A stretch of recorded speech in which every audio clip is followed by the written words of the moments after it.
herb spiral. It's the makings of an herb spiral. An herb spiral is a permacultural design whereby you maximize the surface area of your growing space. If you were to plant everything on a flat surface, like across a rectangular raised bed, you would have bits in the back that you couldn't quite reach, and you would just take up a massive amount of space. And we live in Somerville, and it's the densest city in the country, and we don't have space for these sprawling things.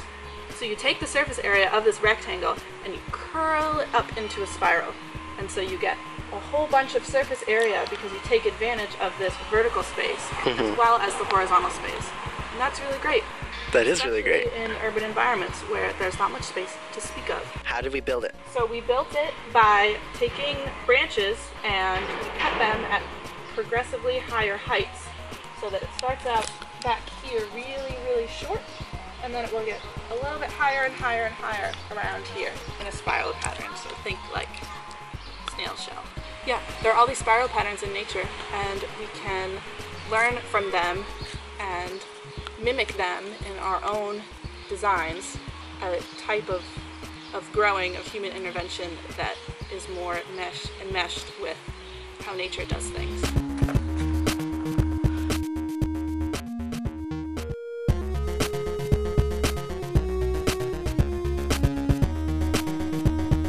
So instead of having a giant rectangular bed that takes up a ton of space and you can't quite reach the stuff that's in the back or in the middle or whatever, you compact it into a spiral shape. We made an herb spiral, isn't it so beautiful? It's like one of the most beautiful things I've ever made. It looks like a seashell, it looks like an embryo. That's the really crazy thing. It's growth that resembles growth, that resembles growth, that resembles more growth. So what's the point of the levels? There are many points of the levels. One is to take advantage of vertical as well as horizontal space. By spiraling it around and up, you maximize surface area to volume. More surface area, less volume with this design.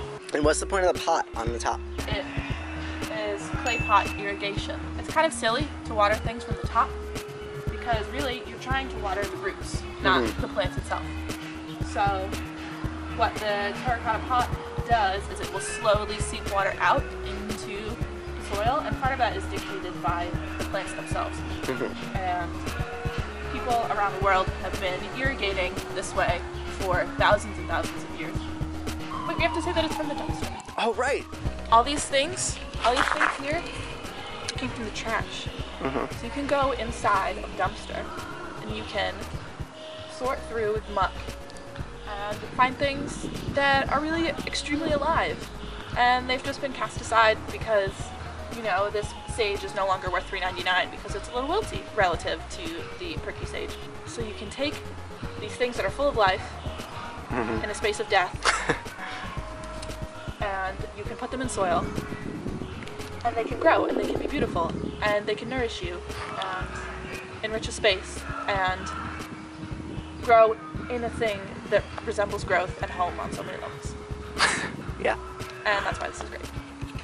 It's really great. So let's give a tour. So here we have lavender, sage. This sage looks pretty healthy. More sage, less happy, oregano, sage again. Thyme. We don't know about this thyme. Oregano, more sage, more thyme, lemongrass, sage again, oregano, and lemongrass. Wow. I wanted to have a dumpster garden. Now I actually have a space to plant the garbage that I find and make it distinctly not garbage.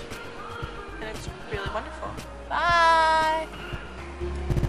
Permaculture stands for permanent agriculture, or at least that was the original breakdown of the term, permanent agriculture, permaculture. When it was described to me,